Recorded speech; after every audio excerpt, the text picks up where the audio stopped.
Mark, what'd you make of the mentality and the approach that your team showed from the very outset tonight? Great approach, great start to the game, and about as close to a 48-minute effort as you can get. So really impressive. The guys did a great job tonight, both ends of the floor. And I thought we did a good job in the third and fourth, playing with a lead, which is hard to do. Isaiah Joe has just talked about staying consistent with his work and his approach and breaking down his shot, but still really just focusing on being himself each day. What have you seen from him in the background that's led to a game like tonight?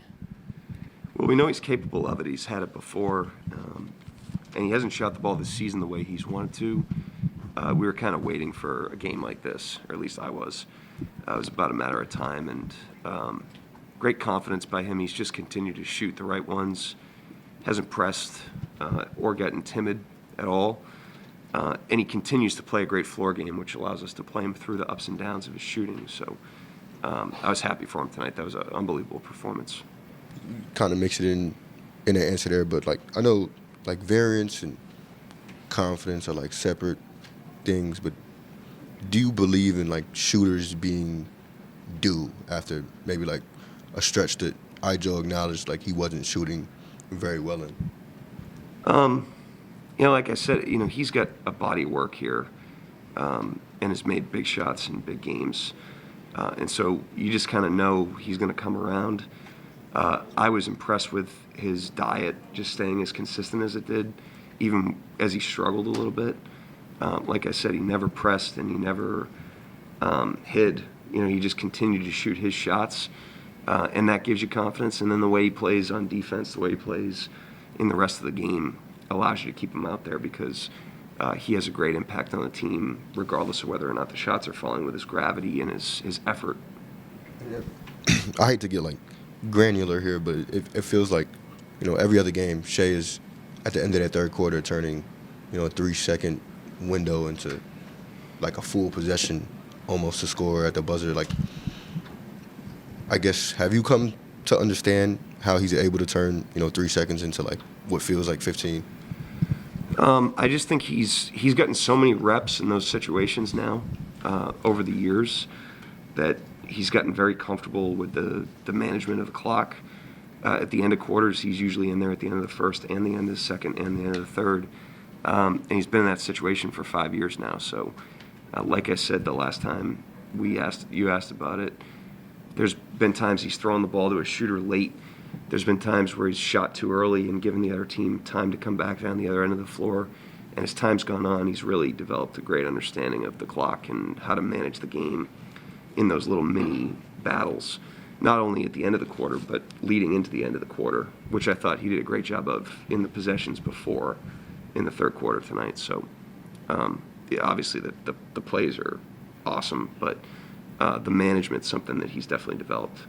Mark, obviously that's a really talented starting five for the Knicks. Just what were we able to take advantage of that you guys were able to capitalize on to pull away from this game? I just thought early in the game we played with really good pace and tempo. We weren't rushed or frantic, but we were just in a really good rhythm, and the ball moved really well. We kept the ball ahead of them, chose our spots to attack. Great execution of the plan, coming off of the last time we played them on both ends of the floor. And obviously we made some shots, Isaiah, going crazy in the first half. That opened the game up a little bit, probably wider than it normally would have been. But I thought the guys did a great job of executing what we wanted to get done. In 2 games against you guys, Cat has had some pretty decently good games, but has only taken 2 threes in total in those 2 games. He shoots 7 a game, 45%. Is that, with that cross-matching that you guys do with the smaller guys on him, is that kind of the goal that you were wanting them to not take as many threes? Yeah, it's more just trying to get him to play away from his terms. Him, Brunson, these really good offensive players. You can't take everything away. It's about identifying what you can take away and then trying to take that away and make them rely on a more limited menu and make their team rely on a more limited menu. And I thought we did a good job of that with him in these 2 games.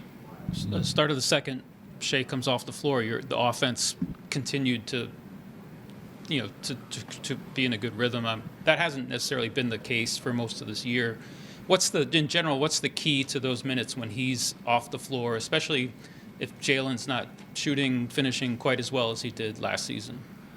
I think, well, first of all, we've played well in those minutes defensively.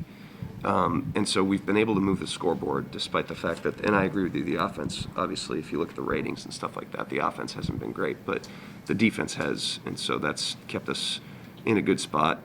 We're still working through it. We're still growing as a team. We've obviously had a nice season so far, but there's a lot we can improve on, and a lot we can improve on offensively with or without Shea on the court. And so we're still in the process of that and still trying to grow through the season.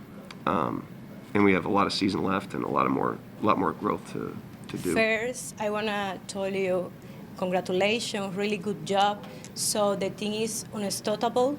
So I would like to know if you have something to achieve. You want to achieve, of course, apart to winning, you want something special you want to achieve this season, maybe some new record you want to achieve?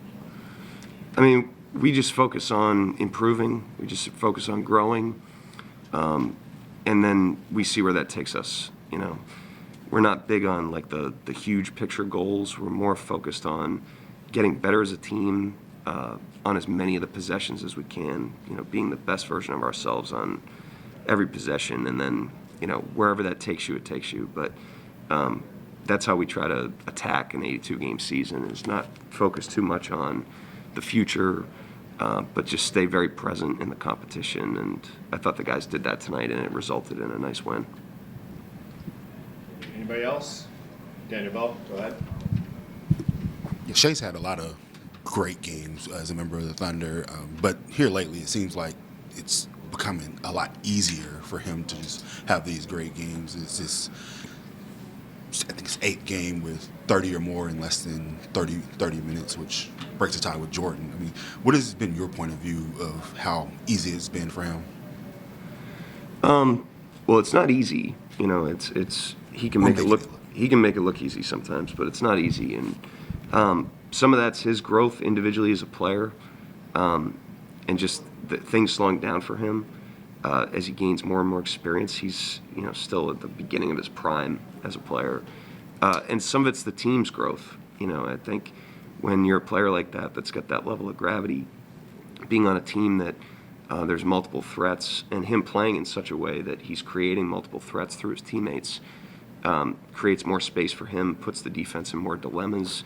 And I think this stretch of time, as well as he's played offensively and as gaudy as the numbers are, he's really played a great floor game, including tonight. He's been really great with his pace, early off the ball, activating his teammates. He's just found a great blend where it's got the defense off balance. So I would say it's those two things. It's his growth and it's the growth of the team.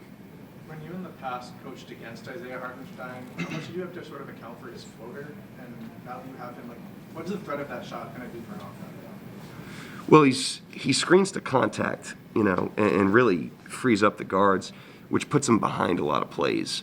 And that's where it's deadly, because the guard's going downhill, and then you could drop it back to him, and he can find that shot after you've explored other parts of the pick and roll game. But a lot of guys are speed rollers, and they're out ahead of the ball. The faster guys, they don't screen as much, but they're running out, with the guard. He holds screens, and so that puts him behind the ball, and therefore he's got to have a game kind of in that pocket, because sometimes that's what's available, and the fact that he can hit that shot is a weapon. Mark, last one. I am curious. This is a bit silly, but like when Shea, because it feels like Shea gets so close to 40 all the time. Like, does he ever push you to play him in that first minute or two just to go get 40? No. I mean, I think he knows that he's playing the long game, and